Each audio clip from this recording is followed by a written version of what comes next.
Hello, everyone, and welcome to another episode of Learn with Jason. Today on the show, we have Mr. Egghead himself, John Lindquist. How are you doing? I'm great. Better after that hype session. Let's go. Yeah, absolutely. That's what. Let's go. Was Dom watching right now? I'm gonna try to make him proud. I hope so. Yeah. So for those of us who aren't familiar with your work, could you give us just a little bit of a background? Sure. Development started back on my TI-85 calculator in math class. Instead of paying attention, I was writing games on my calculator, and so I failed math, but I turned into a developer. Which is, I don't know if that's ironic or poetic. I feel like that is like the ultimate story, right? Is like I was real bad at school because I was doing all the things that would eventually make me money. Which is the same story in law school. I dropped out of law school because I was spending too much time reading programming books. I had no idea you were in law school. Yeah. So I did that for 2 years, Wow. 3 years. I'm 2 credits short of a law degree. Oh my! But do you still get crap about that from like your parents? my dad. Oh yeah, all the time. It's great. But the thing is, I walked across the graduation stage, and my picture is up in the hallways. Oh. But I just didn't. There was a summer class that I didn't attend because I already got a development job. Okay. So for all intents and purposes, if you Google me in that class at the University of Utah Law School, you'll see my image there. But no, I never took the bar or did anything legal related. So you could theoretically like run a real life con like Suits. Sure. Yeah. That's a great show. Is that still on? I don't know. I watched like 2 seasons of it and then it got a little silly, so I stopped. That's about the same. Yeah, and then development stuff, and then Egghead started after maybe 10 years in development. I don't know how time works. Yeah. And then I've just with Joel Hooks and we started Egghead 7 years ago, some time frame like that. That's wild. And it started with me and him just making videos and marketing them, and then it's grown into a big old community of wonderful instructors and people who are contributing, and it's something that I'm immensely proud to be a part of, and love with all my heart. It's still bootstrapped. Joel and I get to make all the decisions and have complete ownership. So if you're one of the instructors who is on here listening, we love you and thank you for everything you do. And I'm a huge fan of Egghead, and it's a lot of it is for those reasons, like the fact that Egghead is something that and like Egghead, the Egghead style is sort of the evolution of your style. You were making these kind of short, punchy videos,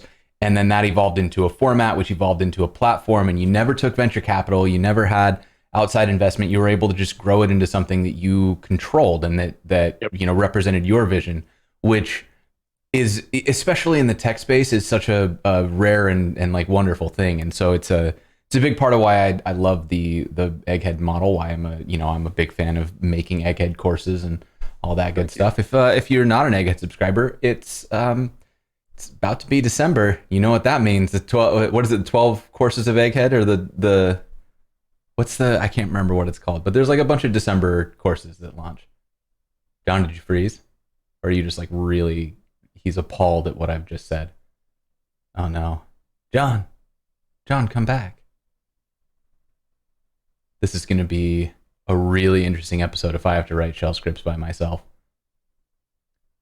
Okay, so while we are waiting for John to come back, which I sincerely hope happens soon, we are going to first screenshot this. Please, everyone, screenshot this because it's wonderful. And then we're going to switch over into the pair programming mode. Oh boy, John is now dropped from the call. I assume he's restarting. So everybody look at the empty space where John is supposed to be, and then go follow him on Twitter. You can find John at John Lindquist just about everywhere. Egghead, the platform we were talking about, is here, and it is full of all sorts of amazing material. Like, legitimately, the biggest problem that Egghead has is they have so much content that it can be kind of hard to find. So if you want to learn about something, go and Google it. It's going to be really good. We got John coming back. I should be back. You're back. Okay. All right, John. Yeah, I was a little worried that you were going to make me write shell scripts all by myself. All good. I do not know what happened. Internet just kind of went down for a bit. We're all good though. So I was plugging your Twitter, I was plugging Egghead, and I'm going to do a quick plug for the sponsors. So we are being live captioned right now. We've got Rachel helping us out today. Thank you, Rachel, for being here. That is available at lwj.dev/live, and it's brought to us by White Coat Captioning. That is made possible through the generous sponsorships of Netlify, Fauna, Sanity, and Auth0, who all kick in to make this show a little more accessible to more people. And we really appreciate that. With that being said, John, what did you want to do today? So we talked to you, like what we said is we were going to do custom shell scripts, and that is a huge space.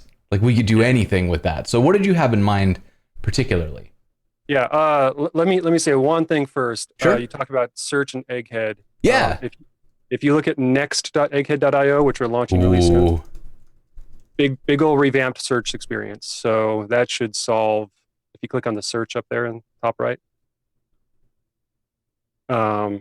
Nice. We got a filter. A baller search experience. So I'm very excited for this.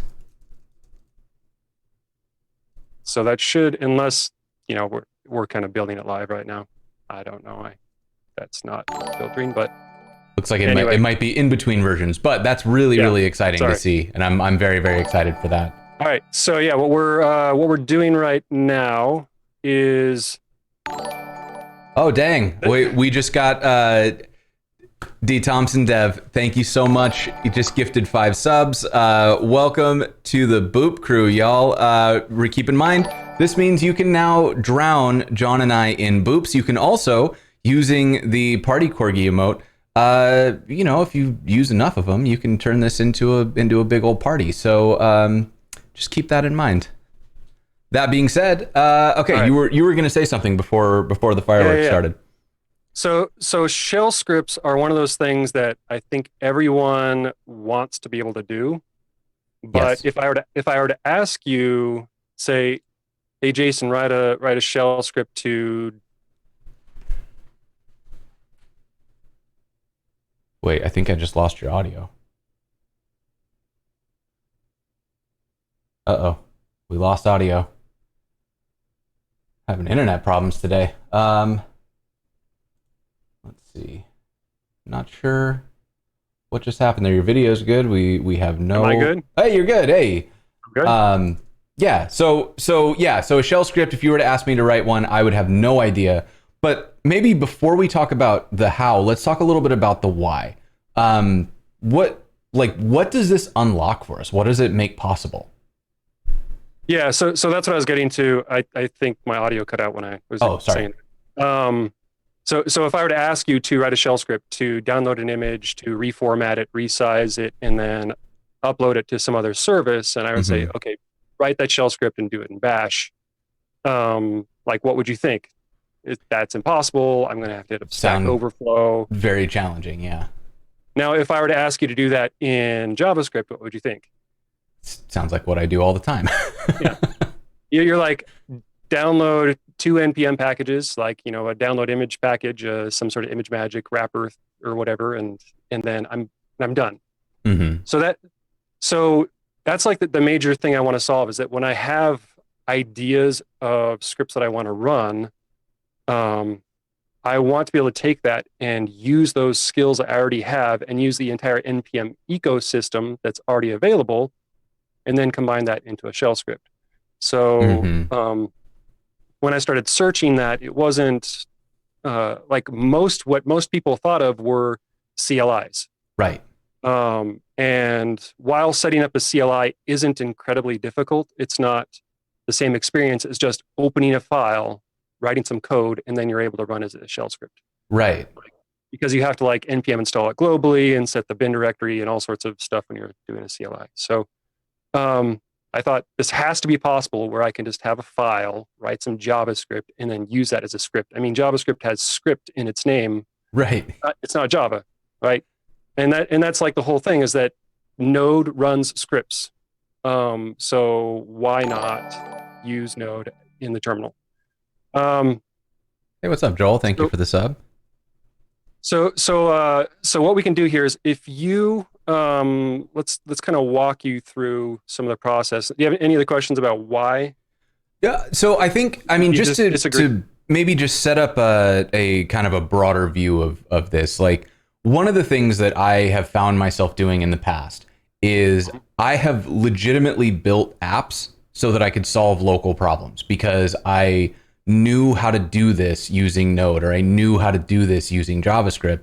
And so I would like build something and then I would stand up a server so that I could run whatever processing job on this server. And so what you're saying is that I could skip all those steps and I could just have that code run locally on my machine without a server, without dealing with Express, Yes. without all of that stuff. I can just do the bits I need. Yes. That sounds Exactly. really, really powerful. Yeah, same thing. A lot of people reach for like Electron. Like I need to do this in Electron, or I need to write a VS Code extension, or I need to write some sort of binary wrapper, using some tool that helps me do this. But we can just write scripts. Absolutely. So, and that's when you do that, the things you unlock is in the Mac ecosystem, you have like Automator to bind keyboard shortcuts, or Alfred, or Keyboard Maestro, or Better Touch Tool. Like there's a bunch of programs out there that can bind keyboard shortcuts to scripts, or that can trigger scripts in cron task, or do all sorts of events that make the scripts happen. So you kind of unlock this entire system of I want something to happen when this other thing happens, which most people think is, again, you have to like write an app for that, which just is not true. Yeah. It does require some setup. Sure. Which could be like at the end of this, there can be a fairly simple TLDR of copy and paste this in here. But I would like to like explain the steps rather than just give you something to copy and paste. And Yeah. I absolutely want to do that. Like I think that's the part of this show that I love the most is that we usually start with a blank slate and kind of build up from there. Cool. So I've got my terminal here. Should I be in my terminal? Should I open a code editor? Where should I begin? Terminal's good. Okay. We can start with just create like a in your home directory. Looks like. Yep, that's where I'm at. Like that's where you are. Just create a .js directory. You could name this whatever. Okay. But we're just going to call it .js and roll with that. Got it. Okay, so I'm going to go into .js. And because you said you recently switched to ZSH, you could type take.js, and that would make the directory and CD into it. What? Hold on, we're going to learn this right now. No, so I'm and also you're in ZSH, so just do ... Don't do CD. Come on. Okay, so I'm going to take. I'm going to teach you everything. Yeah. What? Oh, is that a myzsh command? That might be myzsh. It might be. Yeah, I didn't install any of the fancy stuff. I just switched my shell from bash to ZSH. Okay. So yeah, if you're watching, myzsh would have those commands. Yeah, I think that's the myzsh stuff because it also won't let me do that. Yeah. All right, we'll have to do another show on myzsh because I still haven't quite gotten my head around why. Yeah. All right. So in this directory, just create a file called hello. Just touch a file or code. Yeah, let's open it in code. That seems better. We'll just open this whole directory. And so in here, we've got this empty file. We're going to create something called hello. Perfect. And now we are in a empty file. And just if you try to put like console log hello in there. Hello. And thank you for all the cheers, everyone. I really appreciate that.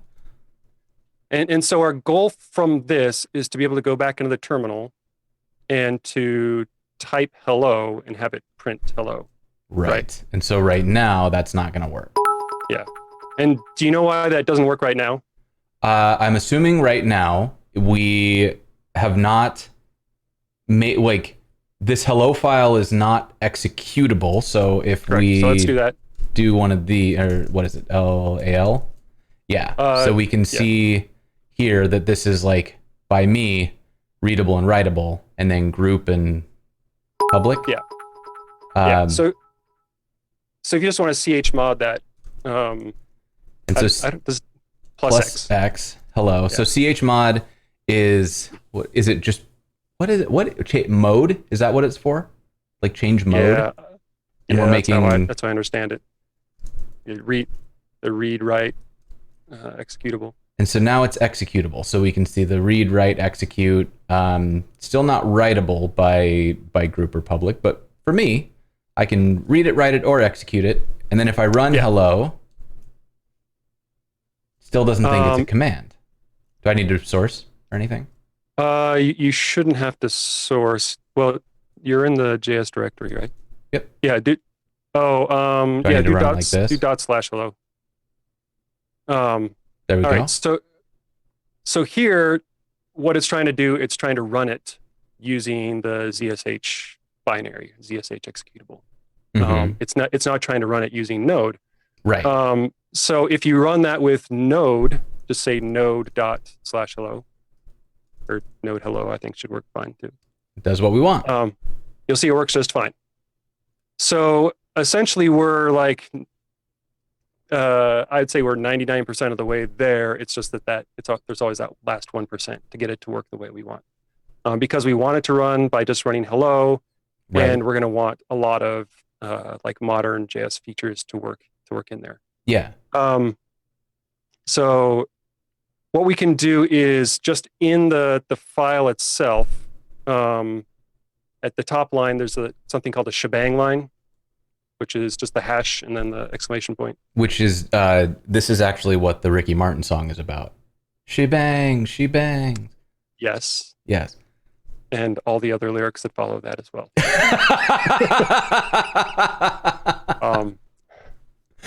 That's all I know.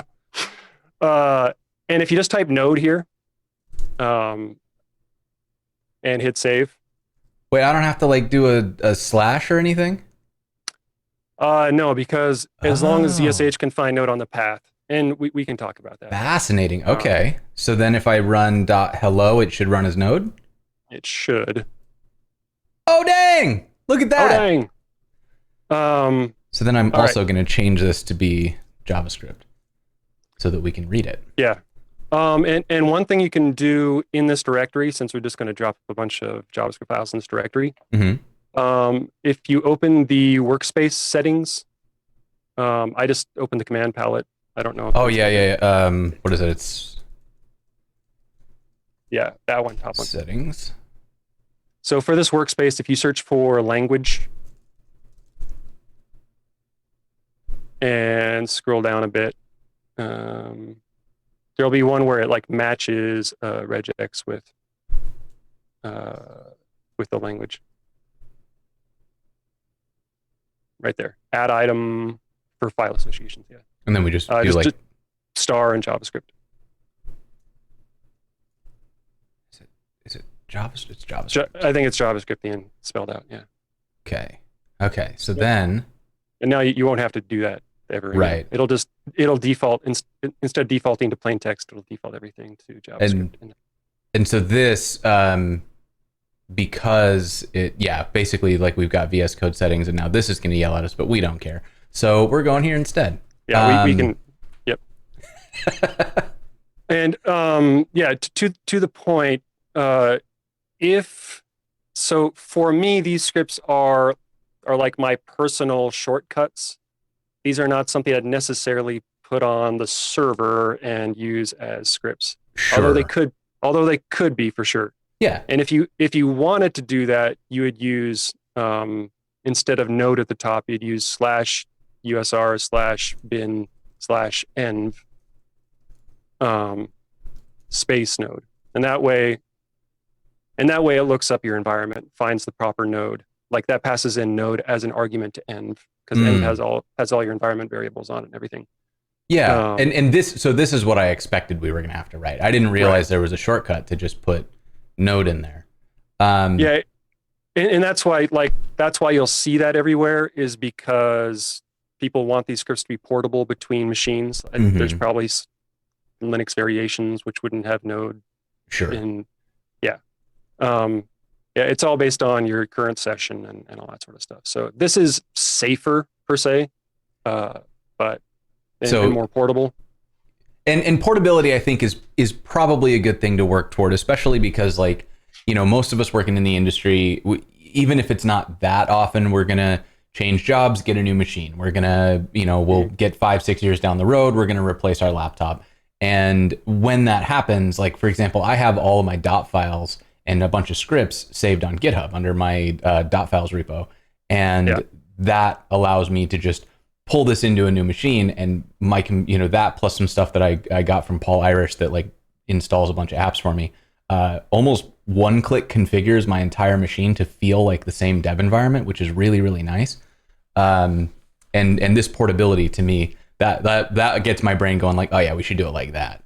Okay. It won't be as big of an issue in a little while, and we'll talk about that in a second. But the other thing to point out now is if you go back to your terminal and change directories, like just go up a directory, and you try running hello from here, you can probably guess that that's not going to work because we'd have to go like .js hello, but that sucks. That's not fun. We don't want to have to do that. Yeah. So if you go into your ZSHRC file, since you're in ZSH, we'll write some Vim. You can just do code VSH. Yeah. I mean, I know enough Vim. This will be fun for everyone. Sure. And we're stuck. I think you need a new machine now. So good. I know, right? Just gotta, never getting out of this. Configured. Yeah. So in ZSH, this file is essentially a file that ZSH will execute each time it opens a new session. Okay. So you could write actual code in here, like all those alias show files, all that stuff is stuff you can write in the terminal itself. It's just going to execute all these. And something you can do in ZSH is just path has a plus equals, so just lowercase path. I think I have this down here. Let's stick this up here, I think. So path plus equals. Plus equals, and then that may have to be no white space. I kind of assume no white space with bash. Sure. Well, unless bash is weird. And then tilde /.js. Ooh, interesting. And I don't think bash works that way, but ZSH allows you to add to the path like that. Nice. Yeah, this ZSHRC is actually a copy pasted bash RC that I edited until Z-Shell stopped complaining, and then I stopped touching it. So now if I source my Z-Shell, and then I run hello, beautiful. Look at it go. And a little tip here, you don't have to type source, you can just type dot. Source and dot are the same command. One, I think source starts looking in directories up. I can't remember the difference, but if you just go dot and then tilde /DSHRC, that's the same command. Cool. That's the same as source. Nice. I did not know that. If you want to save a few characters, if you're as lazy as I am, that's important to you. All right. So now we have, now we're like 99.5% of the way there, right? We have JavaScript, which can execute anywhere on our machine from a simple script. So the next step I want to show is adding import statements. Yes. So right now, if you were to try and import like fs or something. Just import. And you want to do it like this? Yeah, just as you would. We're trying to make a JavaScript system just as you would, and try and run hello now. Okay. And you don't have to source, it's just in the path. Cannot use outside of a module. Yep. And so that should work. I think what may be happening right now is that you showed beforehand your node version was set to 12, and then you set it to 14. You know what it is? Node 14 requires .mjs or your package JSON to be set up with a module. We would be seeing that error if you were on node 14. Okay. But you're running node from the script. You're not running it from the version of node it's finding in the script is finding version 12. Oh, is it really? Because it's not respecting what you set NVM as the default.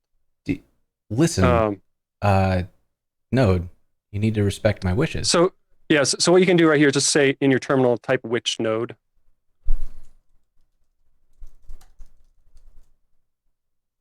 And just grab that path and drop it in the shebang line. Or you could drop this out to there, right? I think so. Let's try it. Yeah. No. Bad interpreter. Yeah. Oh yeah. Yeah, because it's not loading in any of the environment stuff yet. It still doesn't like it though. Yeah, but now we're getting the right error. Yes. Right. This is the error that you were expecting. So what we can do now is if you npm init in your JS directory, npm init y, just accept the defaults. It doesn't. Don't give me that. Oh yeah, npm init and give it a different name, because that's trying to.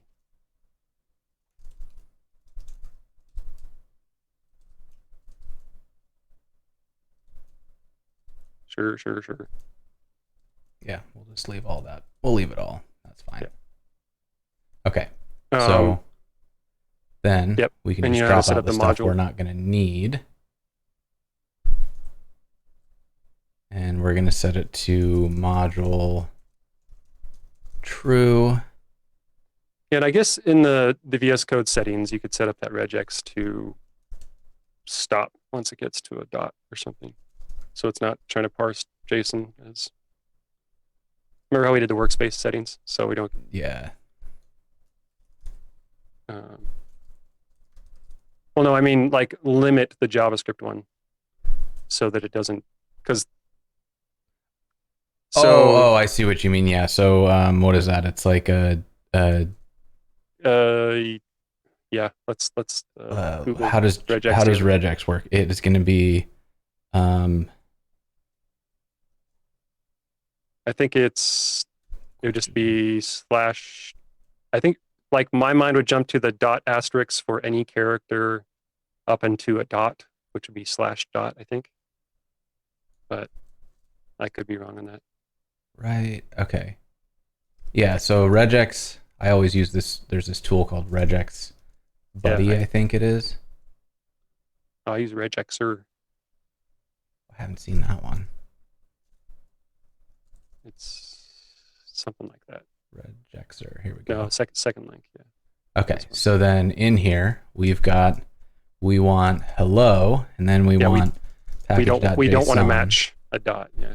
And then we'll do something else like index.html, and we're gonna say we want everything. Yeah. Dot asterisk. Dot asterisk.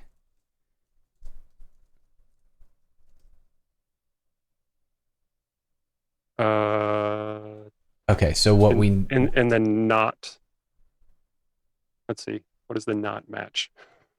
I think it's like so we need this and a not dot.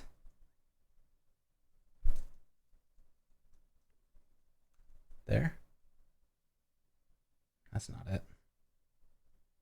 Yeah, there's a great cheat sheet on the side there if you want to. Oh wait, I'm doing it like this pull it over up. here. How did none of you match? Where's our cheat sheet? On the left. It's the third link down. 1, 2, 3. Yep. This is a great tool. Negative look ahead. So we need a negative look ahead. So it's going to be. I guess it just like does not contain a dot. Isn't there a? Or yeah, does not contain a dot would be what this, right? It seems to be matching it. But why? The caret's the start of the line selector. Everyone, yeah, the entire group of struggling with regex.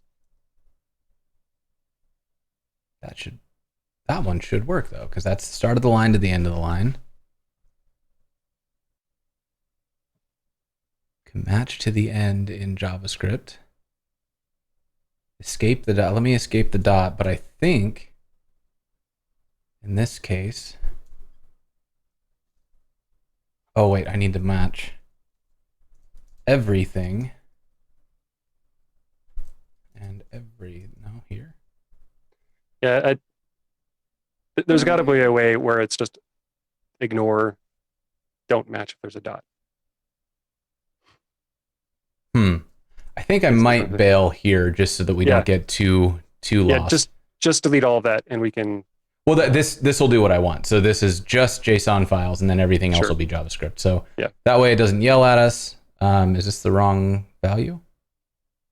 I should probably pull up my own, so I'm not. Module. What did you say over here? You said it needs to be use set type to not module, but type to module. Yeah. Okay, so now this should work. Yeah. Well, this should give you a different error, I think. Unknown file extension for hello. So here's where you got ahead on this. This requires an MJS extension. Gotcha. And this is where I don't want to type MJS extensions. Those don't feel like shell commands to me. Right. I want to use import, but I don't want to have extensions on the end because to me that's kind of against the point of shell scripts. So what we can do here is if you npm install ESM,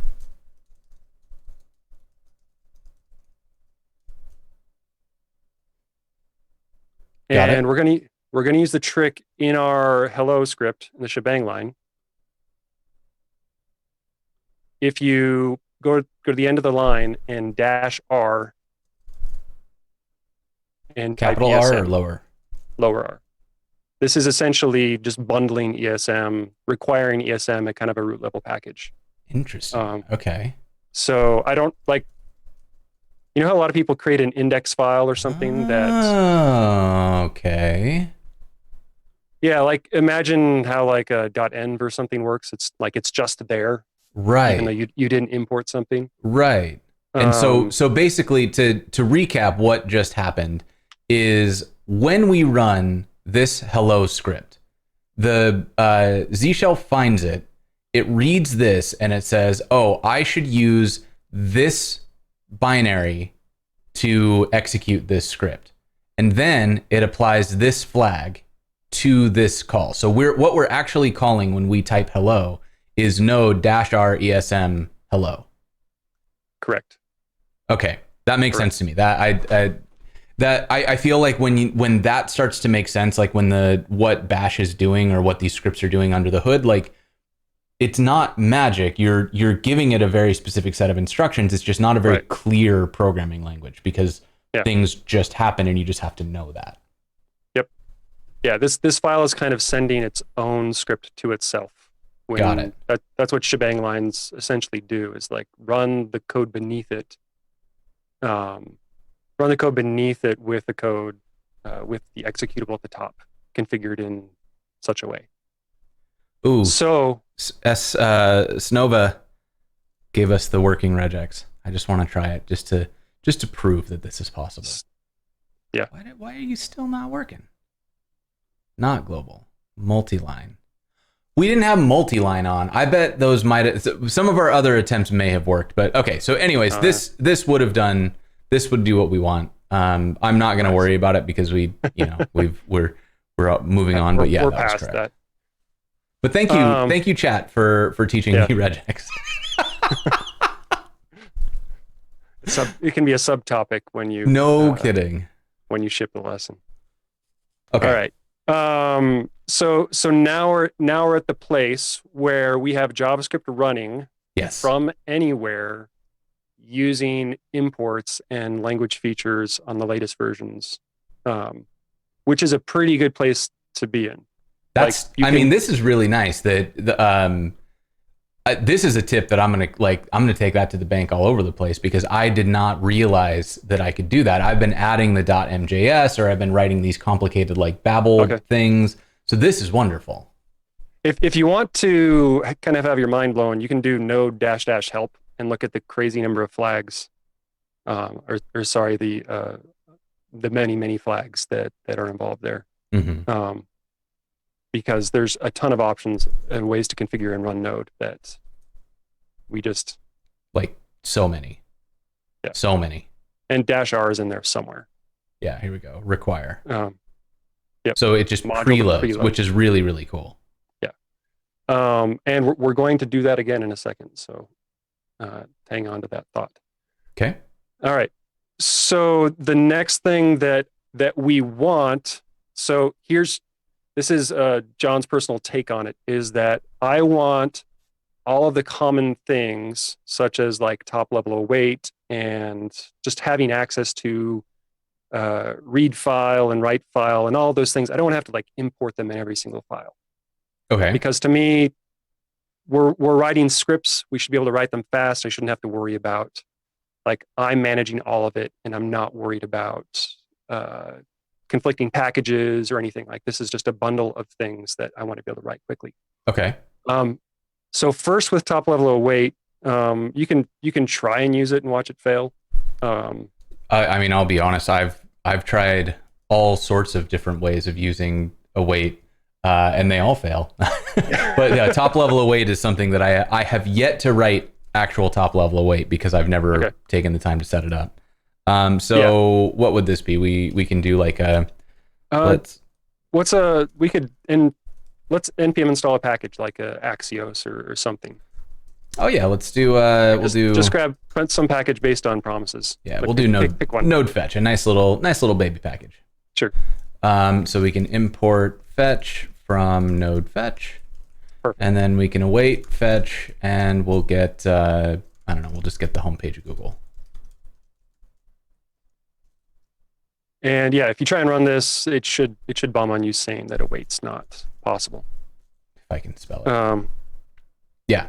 So await is only valid in async function. That's the correct error. So we're getting those features, or it's aware that await is a thing. Right. So in your package JSON, because we preloaded ESM, we can now configure ESM with an ESM section in there. So under dependencies, if you just drop in ESM and an object where you set await to true. Really? We now have top level await in our scripts. Wow. Okay. So what you can do is just grab that await and drop it like inside of your console log. Yeah. Since that's top level. Yeah. And that's what I'm talking about as far as like. Did that just work? Holy buckets, indeed. When I'm talking about, I want to write scripts quickly, like that's what I want. I want to console log some fetch request to a URL and print that data. Mm-hmm. And I don't want to think about it. I just want to do exactly what I know. Right. So even from here, like the step, I know I'm going to use fetch a lot, right? Mm-hmm. And so we're going to break the cardinal rule of JavaScript and create some globals. Like, okay. like this is like the one that people may strongly disagree with me on this one, but I'm writing scripts and I want a scripting, like a library of functions that I just have access to. I love this. This is like, but I feel like this is the hallmark of every senior developer, right? It's like, under no circumstances ever should you ever do this, but here's why I'm going to do this. Here's the exception that proves the rule, right? Right. Do you want to guess how to do this? I mean, I have a theory, which is that I'm just going to stack one of these. Yeah. Yep. Exactly. Is that right? So the way we're going to do it, because we're going to have quite a few globals to play with, is if you create let's see, let me double check something before I start saying things. You know how sometimes you just say things? That is not right. Legitimately like the vast majority of what happens when I open my mouth. All right. It's like I'm talking and then I got to think, okay, where was I trying to go with this? Yeah, exactly. So let's create a globals directory. Globals directory. Okay. Yeah. No, a directory. Okay.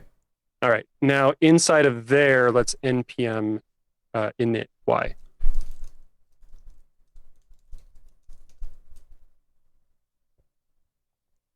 Okay. And then I want to install node fetch here, I assume. No. Oh. No, that's not the purpose of this. Oh, okay. I'm clearly going in the wrong direction. I mean, it's the right idea. It's just that in here, by default, the package.json will point to an index file, like an index.js. It should be. Okay. I see what you're doing. That makes sense. And here we're going to import node fetch.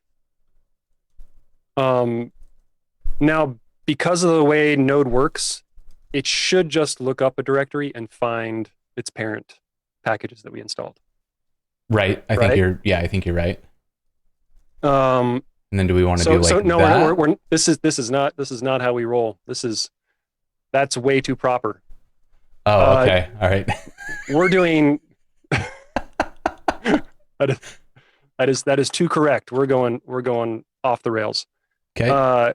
Global dot fetch equals fetch. What? Yeah. This is how we roll in 2020. Oh dear. Yep. Okay. All right. Now go back to your hello. Require them globals in that top line. So I'm just like that. Let's npm install the globals and then require them. I think are the two steps we need. Okay, so I'm going back up. Yep. npm install and just And that is a tip that that I think is worth mentioning. We have installed a local npm package just now, and that is tied to this. So as we change it, this will stay up to date. This is really good if you're trying to build your own npm packages because you don't have to publish them every time to test them out. Yep. Just don't forget to use your published version when you finish, or else everything breaks. All right. But so now we can preload that globals. Sweet little globals package. This might be like, I thought we started in chaotic neutral, and I think we're edging toward chaotic evil here, John. I live in chaotic evil. Yeah, so you can ditch line 3, and now we're just console logging and await call in a shell script. Good. Oh man, that feels like it shouldn't work. Right, but it's what I want my workflow to be. No, and you bring up a really good point that like what we're doing here is not shipping code for other people. And I do think that's an important distinction to make, because I can be really fast if I make a bunch of like shortcut decisions and things like that, but those don't scale because I'll spend so much time explaining why my shortcut works, why I think the way I do to my teammates. But if I'm not working with teammates, if this is just me trying to speed up my own workflow, shortcut away. Yeah. So let's pass in some arguments now. Okay. So if you type, let's pass the string of google.com as an argument. Okay, so we want it to go like, we'll just do it like this. Okay. So that's the goal, right? So in our hello script, we could use process argv. So we can use process.argv. So we would do like, what would just the first one would be like URL. So yeah, process argv. I think the first one's your node environment, the second one's like the current file, and then the third one's the first argument. Yeah, so that's exactly how I do it. Okay. And now you can drop URL into the fetch. And I'm using underscores to signify that we're not using these variables so that nothing yells at me. Yeah, and you don't have to use the underscores; they can just be empty. Oh, that's right. Yeah, you can just pop them out. Yeah. I forgot about that. That's also a nice way to do it because it's pretty clear. Like, nope, yep. I mean, it's clear when you get how destructuring works. Yeah. Okay, so I've gotten google.com. Let's switch that up. Oh, my site is so much slower than Google. Jeez. But that's cool. Like, so it's taking the argument and it's switching that out. All right. So my thought process on this one as well, if you grab line 4 and drop that into your globals index. Fascinating. Okay. I guess we'll probably just be doing these in a line, right? Yeah, more or less. And do global. And what I call this one $1 because that's like the standard for first argument in Bash and other stuff. Okay. And so now we have access to $1.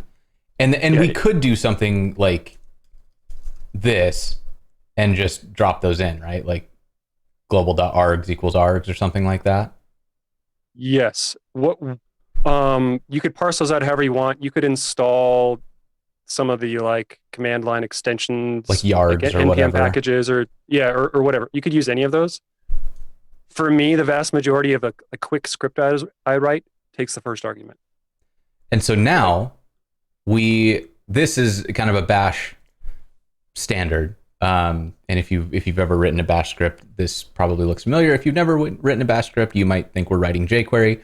But ultimately, this is kind of what you would expect, is that you'll get the first argument, the second argument, they would be $1, $2, $3. Sure. Okay, so that makes sense to me. So now we've set this global, and going back to this, I've saved. Let's run it one more time. There we go.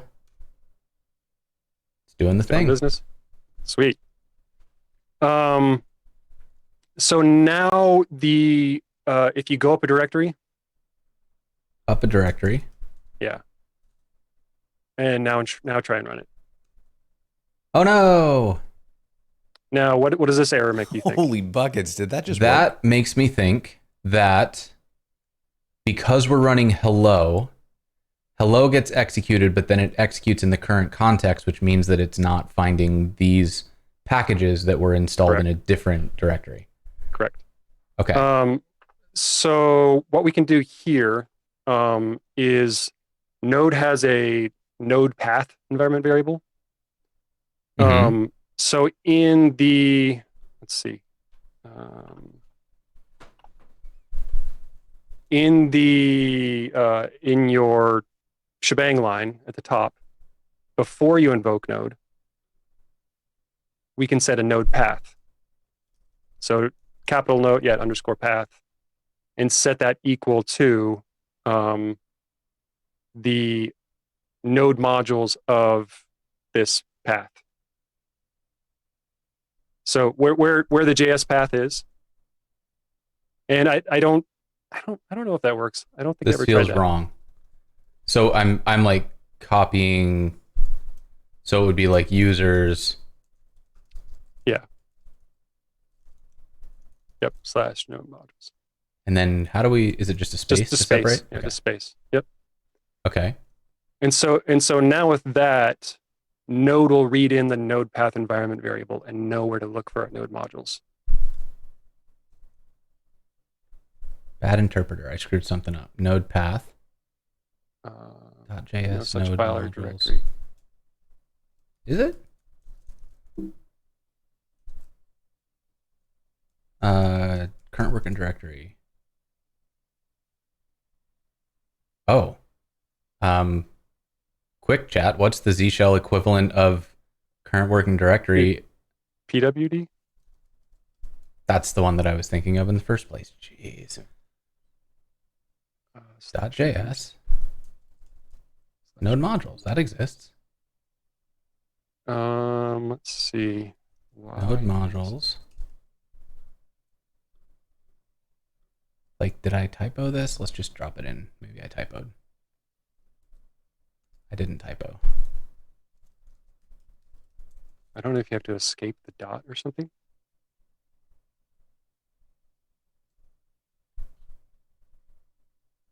Maybe I can quote it. Yeah. Nope. Bad interpreter. Node path. I don't have to like.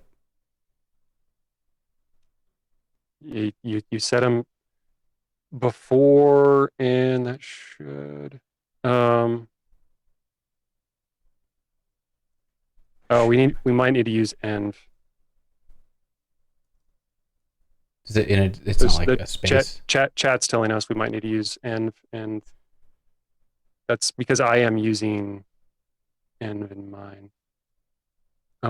So like user bin env -s like that.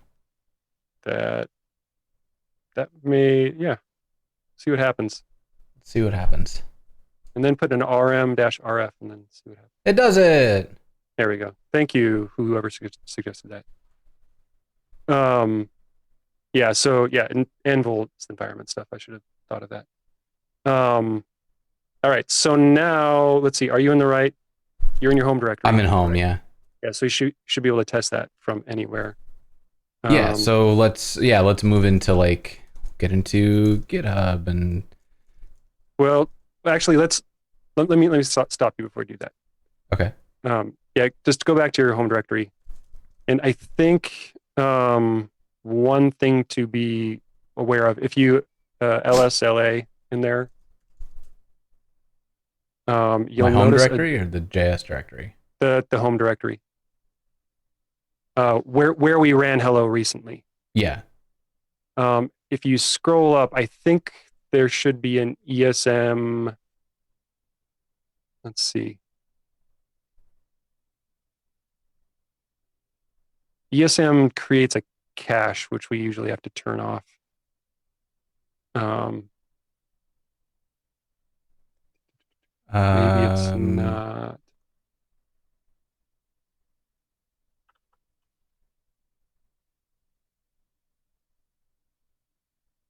You don't see like a dot cache. I can't remember. I didn't see a been a while dot since I set cache. this up. Dot serverless dot. Yeah, I don't see one. Doesn't necessarily mean it's not there, but yeah. There is a. I don't think that node modules is related either. Oh, that might be it. Did that create that today? It did. Yeah, what's in here? Cache. Okay, yeah. So instead of littering your computer with node modules caches every time you run a command. Gotcha. Yeah, probably wise. So there's another environment variable that we can put next to node path called ESM options. Like this? Yeah. Yep. Perfect. And set that to a string. And this is an object, so cache false. Cache. Yeah, no strings inside the object. No strings inside the object. Yeah, as far as mine goes. Okay, and then that can't go in here. I thought it could. I tried. If someone else finds a way to put that in there, I'd love to see it, but I was unable to. Okay. But so with that then. I wasn't sure if that was a bug or something I should file, or me misunderstanding the docs. Cache and what don't you like? Is that No such file or directory? Do you just need to not have a space? Is that the problem? Oh, very possible. Woof. Woof. ESM option mode is invalid. Received cache false. Maybe I'm a different ESM version. To the docs. Yeah. Let's go.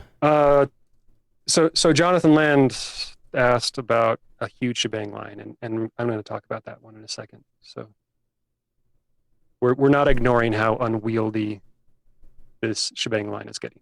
I think it's just ESM disable cache now. How did they update it? Looks like it's changed, yeah. Okay. Well, that's Okay. good for me to know. Thank you. Or wait, DevOps. Where do I put that though? DevOps. Can't just put this in here? Wish people would show things in use. That's like my number one pet peeve is when somebody lists something like this and they're not like, okay, what is that? Where does that go? Show me a command that just uses it. Amen to that. Okay, so instead we'll do ESM disable cache equals true, I guess. And let's see what happens. I may have tried that before. It did the thing. Yeah, but you'll have to remove the previous node modules to. Okay, so I'm going to remove node modules. There is no node modules. Now I'm going to run this.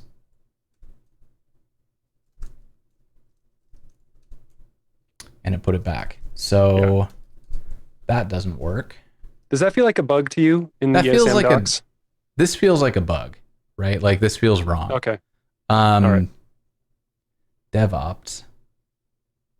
Yeah, so I think that should work, and I used the ESM options. I don't even see ESM options in here anymore. Show me. Listen. Require with options. Let's see. Sheesh. It's like, it's easy until it's not, right? Maybe there is. And it's always the small things, right? It's always the small things. Let's see if someone has asked this question before. Oh, wait a second. Let's see. In mode auto.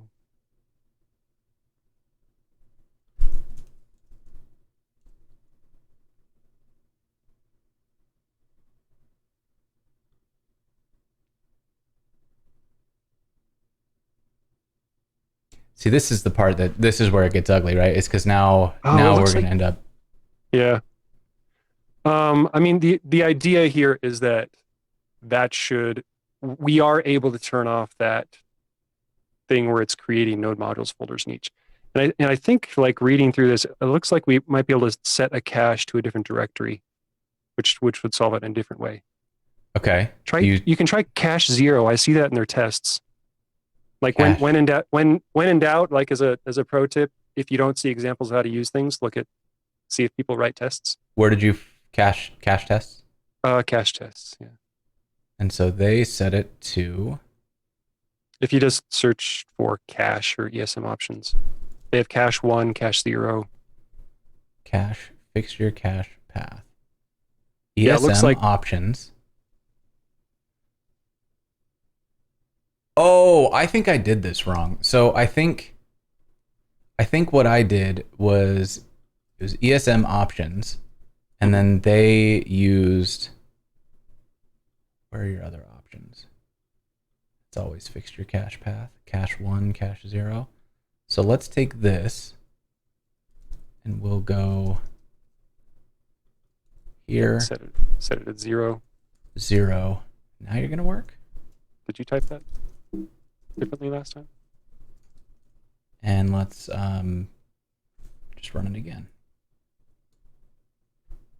No, it doesn't like that. It thinks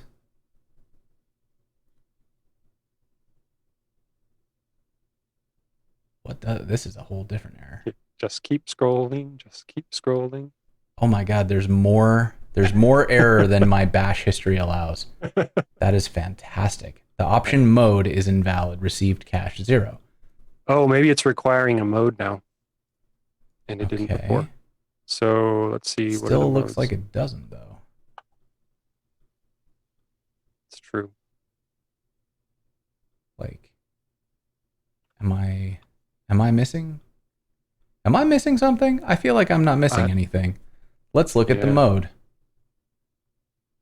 Strict mode. What else we got? Mode auto? Yeah, like whatever the default is. Yeah, whatever, I guess. Sure. Oh, there's an ESMRC file in their fixtures. Yeah, it looked like they had. I wonder if you could do a. Yeah, look, I think that worked. Yep, and there's no node modules. Okay, good enough. Yeah. Yeah, I might use that. Let's see. Yeah, perfect. Anyway, that was not a requirement before when I did this, so something changed in ESM between when I set this up months ago. I should update ESM on a machine. Yeah, I mean it's and this is like we're revealing the the kind of cowboy code nature of what's happening here. We're trying to solve problems for ourselves. We're doing it in a way that is a little non-standard, and as a result, we're like at the fringes. Yeah. I mean, I don't know. It's preloading ESM, which is a thing, and configuring it. Yeah. Which I mean, I will say this should be very like that should be documented. This is it's wild to me that there's not just a do that. Like, yeah. So what we're gonna do now is in your terminal create a file in your JS directory. Or in here, yeah, and just call it JS. Okay. Now go back to your shebang line and grab that entire line and paste it in there. Okay. And get rid of the shebang. And now in your hello, you can do shebang JS. Okay. Now this will fail because you're passing in an argument. It might try and run. And you need to make JS executable. Oh, that's true. I do. So let's go to here, and I'm going to go into .js, and we're going to chmod plus x on JS. Correct. Try that again. Format error. Hello. Format error. Does this need to be relative? Maybe. It's on the path.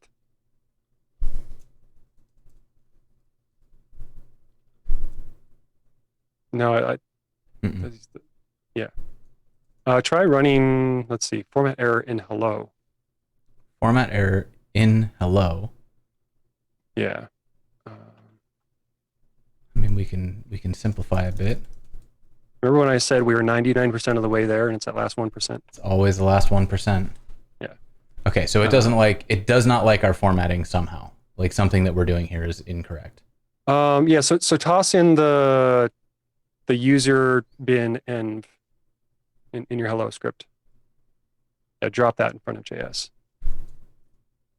Because I think it needs to load in the .js path. There you go. .s, maybe right. I need to keep it in both places. Yeah, keep it in both places, but cannot use import statement outside of a module. And all right. So now we've got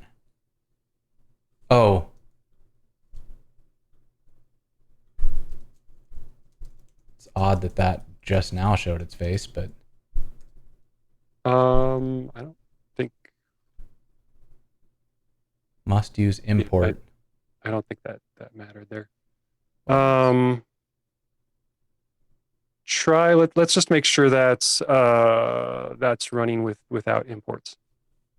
Like if you go back to your hello, just let's see. I'm not, because it's not loading in anything. Then well, it's loading in globals it's right now. preloading the globals, and then in the globals we're importing. Okay. And we are configuring the ESM options, and the package JSON has the type of module set. Let's see. Works on my machine. I mean, do I need to make this like one of these?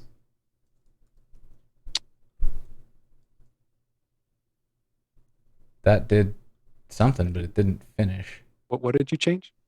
Well, I just made this into a shebang so that this would be like no. So if you make this a ZSH line, and sorry by that, like make a line above that.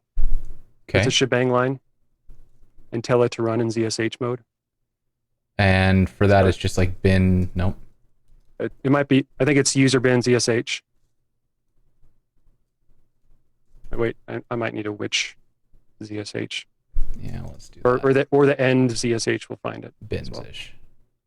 Well. Binsish. Binsish. Okay. Must use import to load ES module. What? REPL. Are those double quotes messing it up?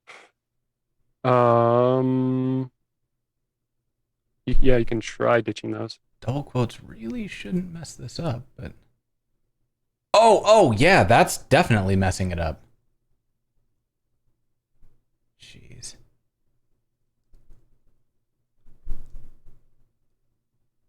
Okay, but now it's still trying. So we know it's preloading the globals, and we know that it's failing to import, and that the requirement is the package JSON. So it's not, and you're running that from the JS directory? I'm running, well, yeah, I'm running it from the JS directory. Yep, so there shouldn't be any.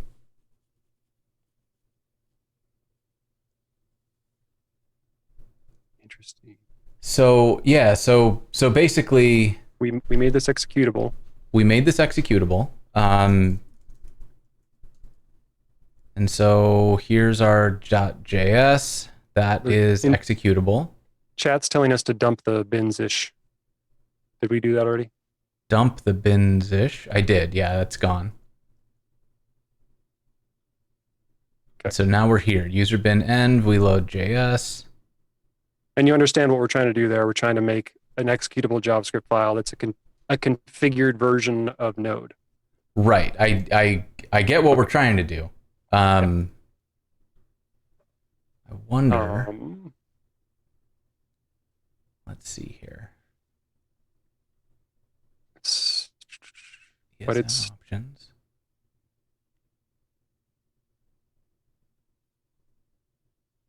Is there a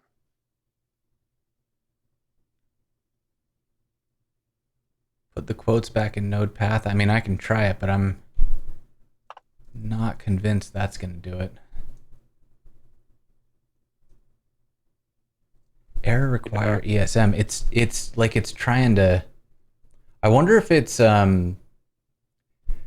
what we were doing before is we were running ESM against hello. What we're doing now, I believe, is ESM running against globals as well? Like, should I put this before? That would be absolutely ridiculous, right? Like, there's no way that's.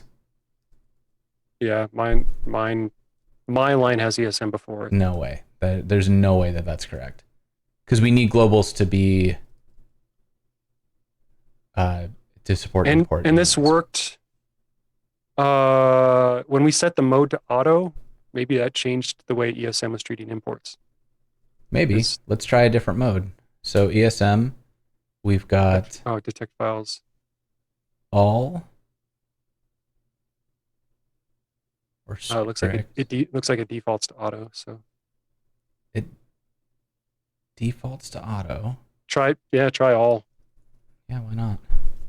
What do we got to lose? So we'll go all. Save here. No. Strict. No. Must use import to load. This is a weird error, right? Like It's the one we saw before where we configured type to module in the package JSON. Like we saw this at the very beginning. And we solved it by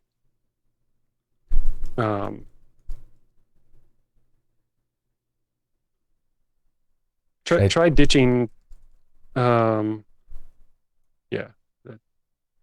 use import statement outside a module. But this, like, we don't configure that in the globals. We configured that in the parent package, which is where we're running things from. Right. And so now I'm wondering if it's like a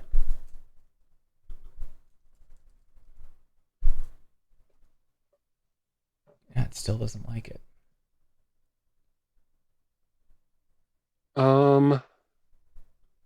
This is odd because if we take this back and we just put I just tried this back in here, it works. So what changes? Something in the way that we're importing this is different. And I don't know what it is or what the difference is.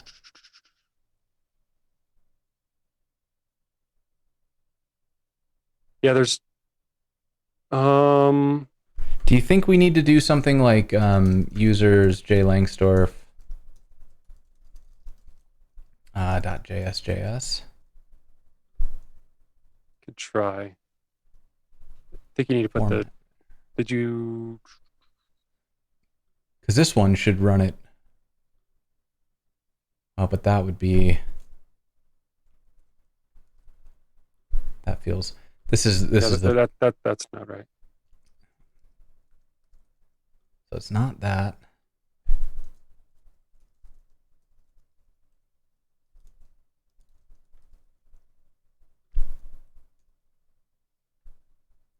Yeah, I don't get it. I don't know what the difference is. I mean, for the sake of moving forward, I'm happy to just copy paste this back in. Yeah, we'll just leave it there. I can. Oops.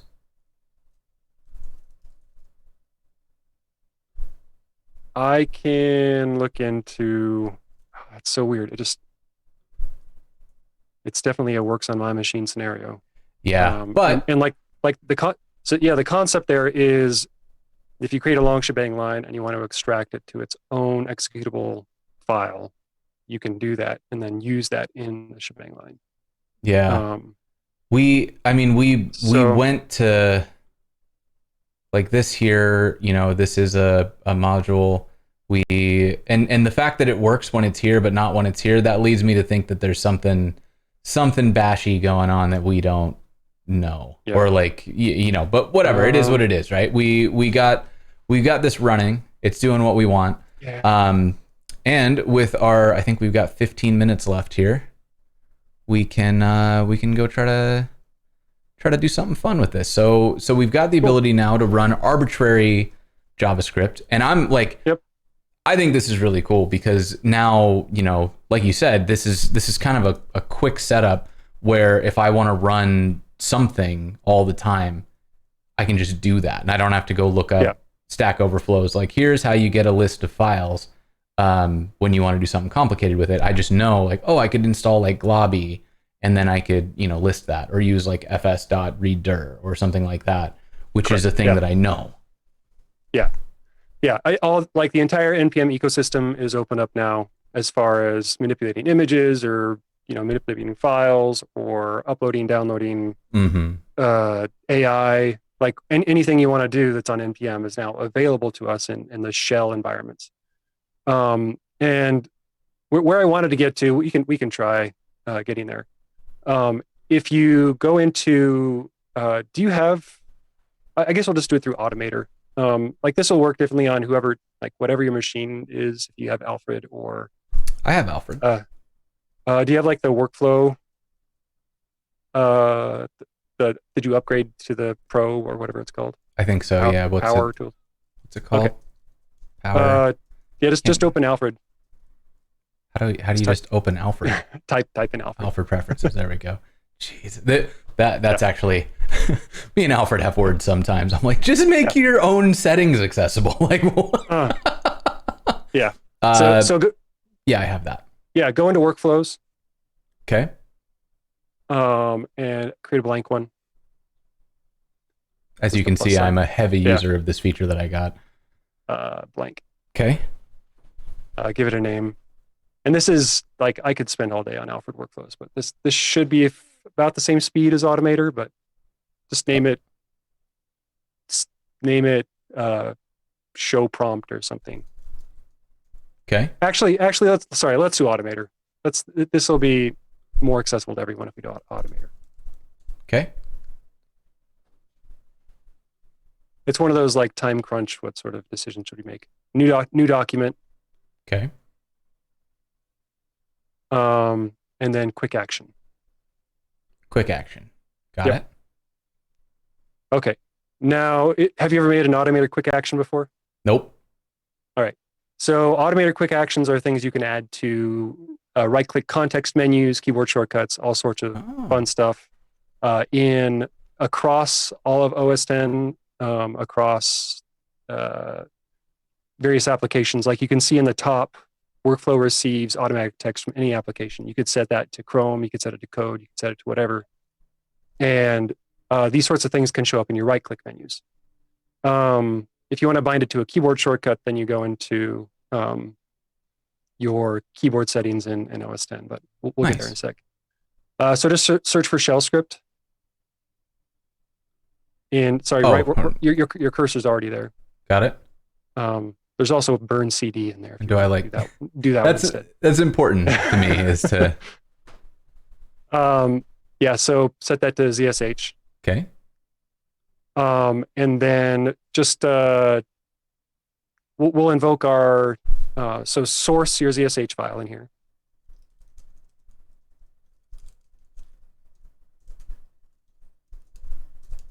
Okay. And then type hello.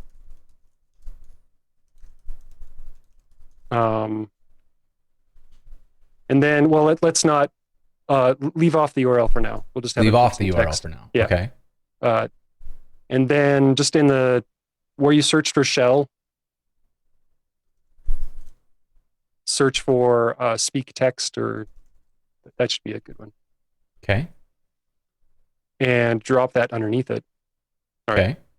And now if you run this in the top right, is this console logging hello right now? No. It's console logging and await. Yeah. Just console log some. Yeah. That would be a fun speak text. Okay. So quick action will not repeat. Yeah, it's not getting any input. So yeah, it tried to do. Not found Starship? What?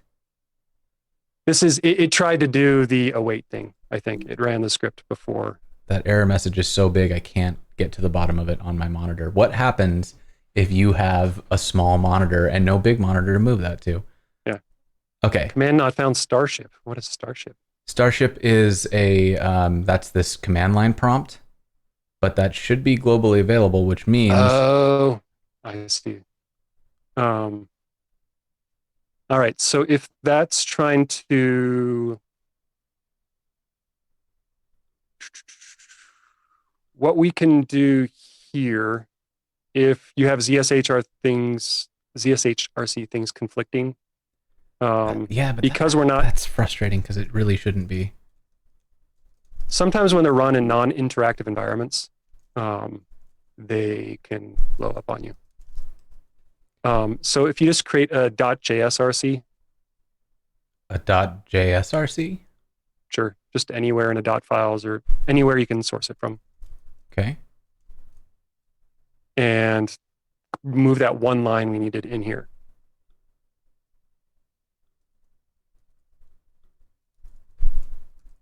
I don't know if we'll also need node path. Good old time crunch.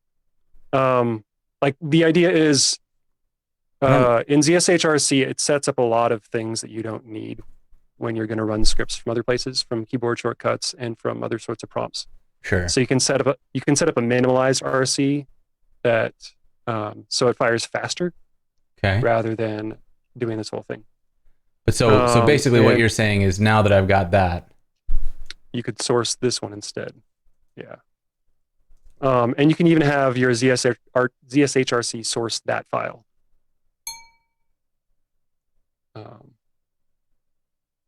So ESM. Just why is that blowing up again? Who knows? And it doesn't really have a useful error, so yeah. Yeah, I think what happened is I've had this set up for a few months. When I installed ESM, they updated something, and I didn't update ESM before.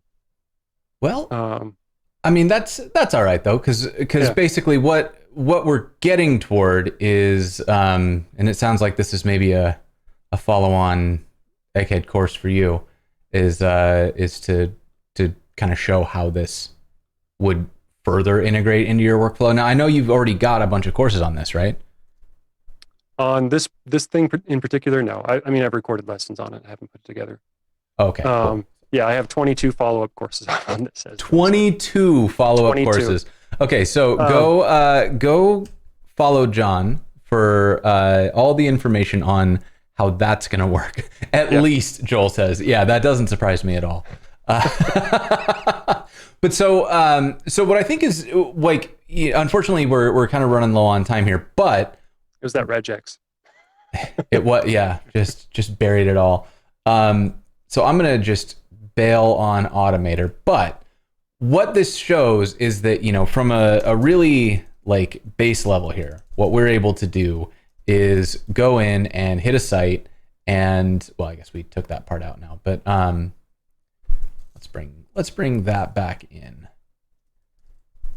and this is what we'll actually publish this so that people can check it out. But so now we're able to very quickly on our machine ping this, and if we wanted to go further, we could pull out the headers, or so one of the things that I find myself doing a lot is I want to check what the CORS errors are, so I need to send an options request, and what I have right now is a memorized curl request, and I kind of remember how it works. But what I could do is I could use this fetch command and then print out just the pieces I need, or any number of things, like processing images, like you said, or copying something, downloading something from a remote host. Like what a unlimited thing. So some examples, like if you're looking at a URL in Chrome, you can set it up so it grabs the URL from Chrome, and with a keyboard shortcut, you could create a new note in like your Thoughts project that uses a JavaScript template. JavaScript templates are really easy to write, and it pulls that in, sets up a template for you to start taking notes on what you're looking at from a keyboard shortcut. Yeah. Or it can, hit the Twitter API and read some last tweet to you, or tell you a joke, or like all the APIs in the world are available to you. The entire NPM ecosystem is available to you. It sucks that we ran into a configuration error of all things, because something updated. Because I personally think it's great, and I'm really disappointed that we had a configuration thing, but I'll figure it out and send an update. So yeah, we'll definitely get, like I said, go follow John. Make sure that you are following this Twitter account, because in addition to just a fire hose of really interesting knowledge, John also does music, and he's an expert troll. There's good stuff. Good stuff coming in on a lot of different It's the nicest thing anyone's ever said to me. Yeah, I'm here for you,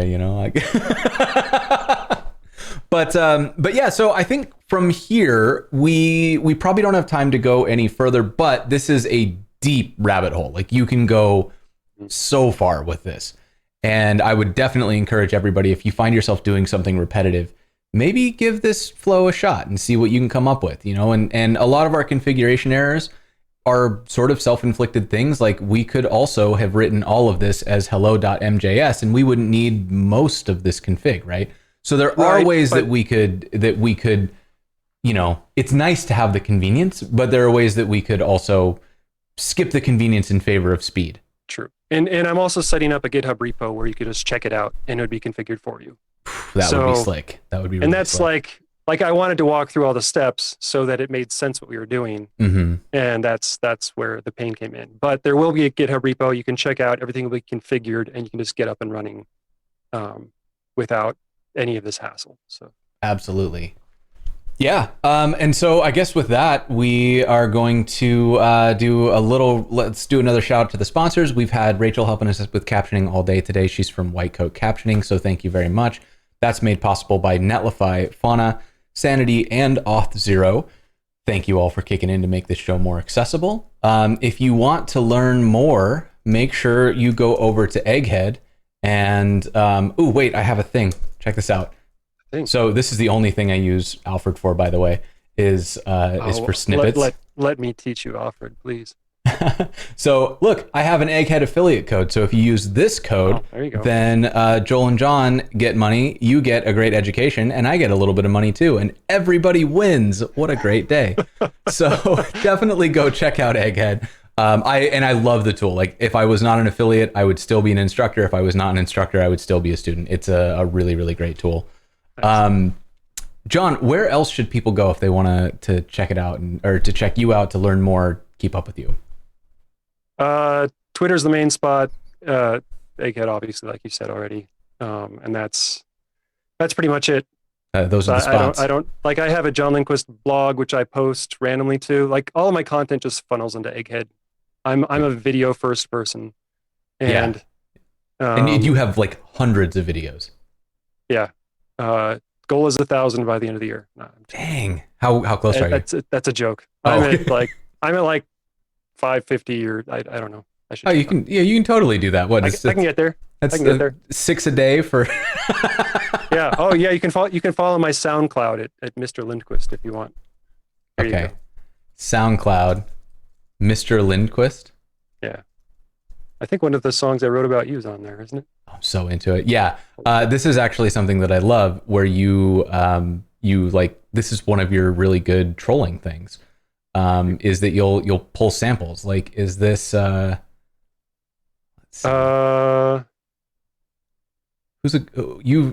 trolled a handful of people this way. You can scroll up to You Freaking Rock. I think that's, is that Dom? Yeah, but where is it? There it is. Let me actually route this. Start it over. You freaking rock.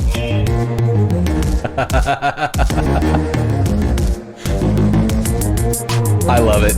It's so much fun. Y'all are great for hanging out with us. John, thank you so much for hanging out with us today. I don't even know what to say. I had a blast. I know this was maybe not as much fun as you were hoping to have, but I still had a whole lot of fun. Chat. Yeah. Oh, so much potential. It's all right. We can always do a follow-up. Chat, make sure you go and check out the schedule. We've got some fun stuff. We're not coming back on Thursday because Thursday is Thanksgiving in the United States. So I'll be taking that day off, but I will be on the free Code Camp stream on Friday with Kurt Kempel. So that's going to be really, really fun. Then we're coming back and we're going to learn Redwood.js on Tuesday. So make sure you go check out the schedule. You can add this to your calendar. It will be a whole lot of fun. Stay tuned because we're going to raid. John, thank you one more time for hanging out with us. Thank you, Jason. You're awesome. We'll see y'all next time.